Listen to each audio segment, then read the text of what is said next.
ફેબ્રુઆરી-માર્ચ દરમિયાન મસાલા પાકોની સિઝન વચ્ચે મરચાના પાક પર માવઠાની સીધી અસર જોવા મળી રહી છે. રાજ્યમાં અનિયમિત વરસાદ, પવન અને ભીજવાળા વાતાવરણના કારણે પાકની ગુણવત્તા ઘટી રહી છે.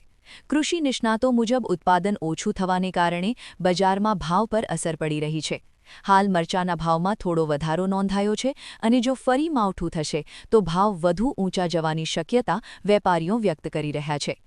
ફેબ્રુઆરી અને માર્ચ મહિના મરચા અને મસાલા પાકો માટે સૌથી મહત્વપૂર્ણ સમય ગણાય છે, પરંતુ આ વર્ષે હવામાનના અચાનક બદલાવથી ખેડૂતો અને બજારમાં ચિંતા વધતી જોવા મળી રહી છે. રાજ્યમાં છેલ્લા કેટલાક દિવસોમાં અચાનક માવઠું, પવન અને વાદળછાયા વાતાવરણ સર્જાયું છે, જેના કારણે મરચાના પાક પર સીધી અસર પડી છે. ખેડૂતોના જણાવ્યા મુજબ આ વર્ષે મરચાની તીખાશમાં નોંધપાત્ર ઘટાડો થયો છે. સામાન્ય રીતે મરચા એટલા તીખા હોય છે કે આંખોમાં પાણી આવી જાય, પરંતુ માવઠાના કારણે આ તીખાશ હવે ઓછી થઈ ગઈ છે. ભેજ અને વરસાદના કારણે મરચાની ગુણવત્તા પણ બગડી છે. કૃષિ નિષ્ણાતોનું માનવું છે કે અનિયમિત વરસાદ અને વધતી ભેજ પાકની ગુણવત્તા ઘટાડે છે અને તેનો સીધો અસર ઉત્પાદન અને બજાર ભાવ પર પડે છે.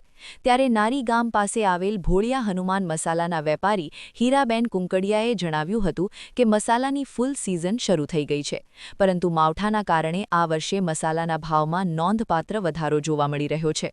જેમાં મરચા અલગ અલગ પ્રકાર પ્રમાણે ભાવ: રેશમ પટ્ટો 400, પાંદડી કશ્મીરી 450, રેવા પટ્ટો 450, મારવાડી 400, શેરડિયું દેશી મરચું 350, જ્યારે ધાણી 200, જીરું 300 છે.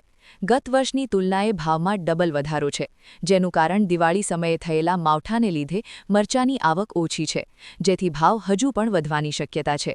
જ્યારે ગ્રાહકની માંગની વાત કરીએ તો માવઠાની આગાહીને કારણે ગ્રાહકોમાં ડર છે કે મસાલા બગડી જશે કે પલળી જશે. તેમ છતાં સિઝન હોવાથી બજારમાં ગ્રાહકોની ભારે ભીડ જોવા મળી રહી છે. મારું નામ હીરાબેન કુકડિયા, ભોળિયા હનુમાન મસાલાની ફૂલ સીઝન શરૂ થઈ ગઈ છે અને માવઠાનું સીઝન છે અને આ વર્ષે માવઠાને લીધેથી બહુ ભાવમાં વધારો ઉચકી ગયો છે અને રેશમ પટ્ટો 400 રૂપિયા ભાવ છે અને પાંદડી કાશ્મીરી છે 450, રેવા પટ્ટો 450, મારવાડી 702 400 રૂપિયા અને શેરડિયું મરચું દેશી 350 એવા ભાવ છે. અન્ય જે મસાલા છે, હળદર, ધાણા જીરું, એમાં કેવા ભાવ? હળદર, ધાણા જીરામાં ધાણીમાં 200 રૂપિયાનો ભાવ છે કિલે અને જીરું 300 રૂપિયા ભાવ છે. જો હજી માવઠાની આગાહી કરવામાં આવી રહી છે, તો ખાસ કરીને હજી માવઠું થાય તો કેવો અસર પડશે? મરચામાં તો ભાવ ઉછકશે, આગળ હજી ઊંચા ભાવ થશે, કેમ કે આગળ ઉપર મરચું જ નથી. દિવાળીમાં માવઠાને લીધેથી બહુ ઊંચા ભાવ છે. અત્યારે હાલ ગરાકી કેવી રહી છે? ગરાકીમાં માવઠાને લીધેથી તો લોકોને એમ થાય કે બગડી જશે, પલ્લી જાય, એટલે સિઝન શરૂ થઈ ને હારવાર માવઠું છે, પણ ગરાકી પણ ફૂલ શરૂ થઈ ગઈ છે.